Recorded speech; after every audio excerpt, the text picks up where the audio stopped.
Memorable fan experience para kay Daniel Padilla ang makilala ang kanyang idol na si Steph Curry ng Golden State Warriors. Full support din ang kanyang ka-love team na si Catherine Bernardo. Ang trending balita ay bandila mo, MJ Felipe.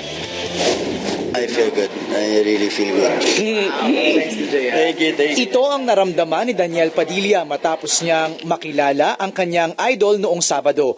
Walang iba kundi ang 2015 NBA Most Valuable Player na si Steph Curry. Nung nakita ko na siya, hindi na ako nakapagsalita. Parang hindi totoo yung nangyayari, ganun. Speechless ka? Oo, sobra. Tapos kinakausap niya ako, wala akong masabi.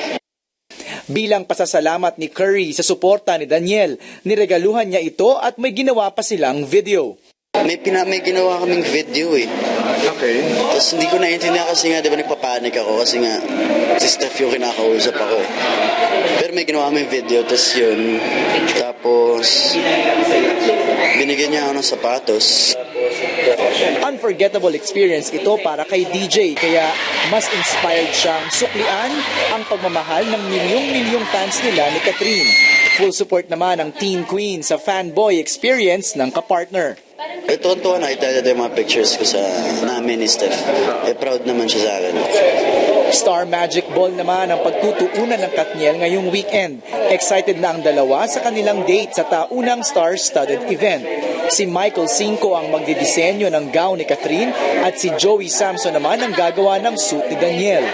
So, magkakasama yung mga magkakasamang artista, kaya masaya rin na parang reunion yun ng lahat. Correct. Yung mga veterano at saka sa mga bago. Isa si Daniel sa magpe-perform sa ball.